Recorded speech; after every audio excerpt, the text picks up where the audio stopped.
Hey y'all, hope y'all doing well. Welcome back to another episode of Knowing is Knowing. I'm your host Rashad Young, and as always, I appreciate you guys tuning into a brand new episode. This episode is near and dear to my heart because, as always, I am going to speak from the heart.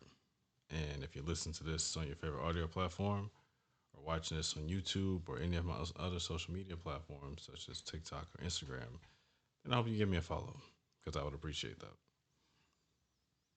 This entire year for me has been interesting. It has probably been the most reflective I've been in my entire life.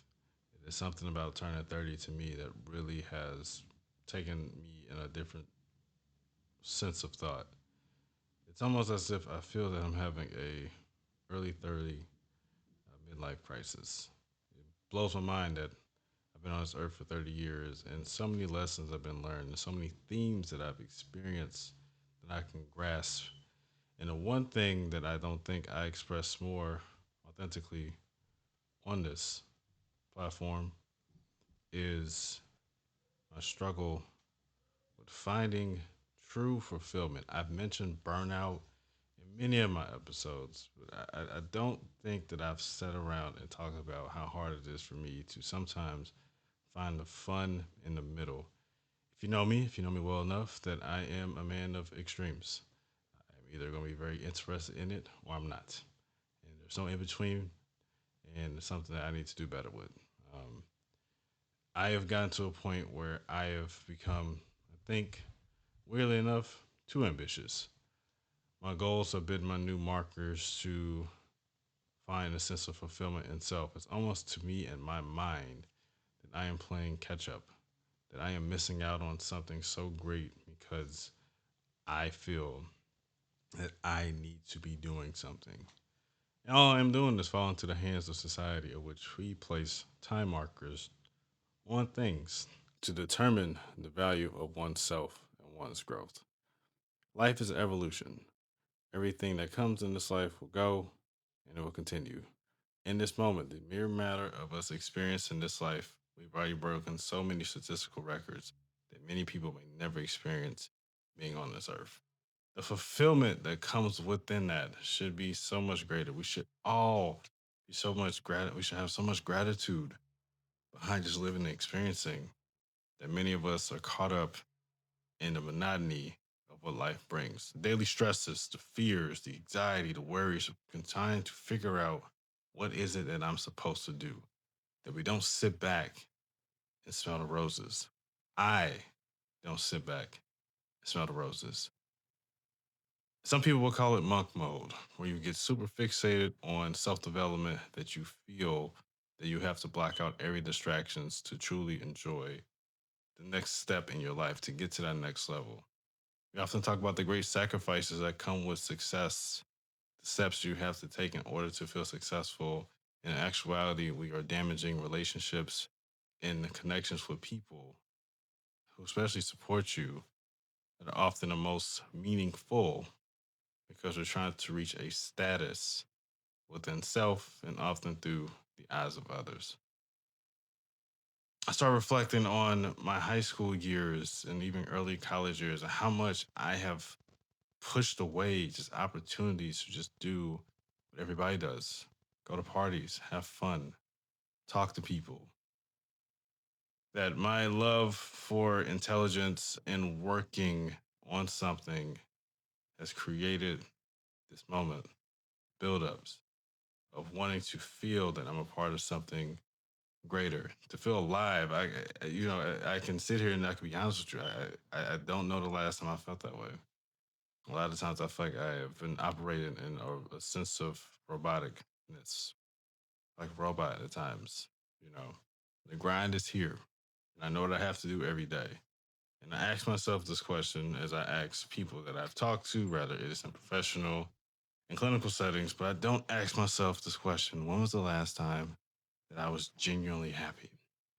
And to be honest with you, I don't know. And doesn't mean I'm struggling with happiness. I think again, a lot of my life, especially in the past 3 to 4 years, has been driven continuously grinding towards an achievement that I have fixated and attached myself to focusing on the outcome instead of experiencing life itself. When we think about it, not too many people even get to the age of 30. There's many people that unfortunately die young, rather through sickness, causes, or just people being irresponsible and harming others. And in fact, I am here stressing out, worrying about another deadline, worrying about another book, worrying about all these projects that I have decided to do, that I want to do. And I will continuously do that because I feel like it provides a sense of purpose within myself. I'm in alignment with my purpose. The thing is, though, while life is swift, or as they say in the Bible, it's like vapor, as they mention in Ecclesiastes. When can I just be appreciative of the simple things that God gives me? Being in a house, being around family, being around friends, connecting, just being in the moment is something I have struggled with for so long. And I don't want to do that anymore. I know there's somebody out there who might be watching this, or maybe listening to this, who feels the same way. And I get it. Life can be tough. The situations that you can be experiencing can take you in ways that I cannot imagine. The question is, though, when it's all said and done, and when we really think about it, because we have no control, but when we leave this earth, what value does it actually bring to be that bogged down in the stresses and worries that life can bring us? Nothing. If you've been following my journey on social media lately, I have been very candid on a recent procedure that I had called an endoscopy, where they take a camera and it goes down your throat to check out your stomach. I think that also sparked this crisis of thought that I don't have any control of certain things. I am grateful to say and very blessed to say that they did not find anything besides acid reflux. However, for the first time in my life, I felt a sense of loss of how important our health is.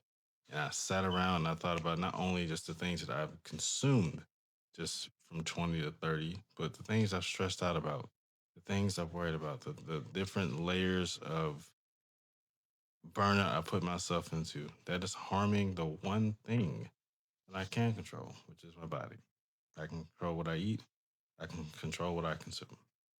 And I can also manage my stress better so I don't put myself in this position. That week leading up to it, I was terrified. I've explained that to so many people.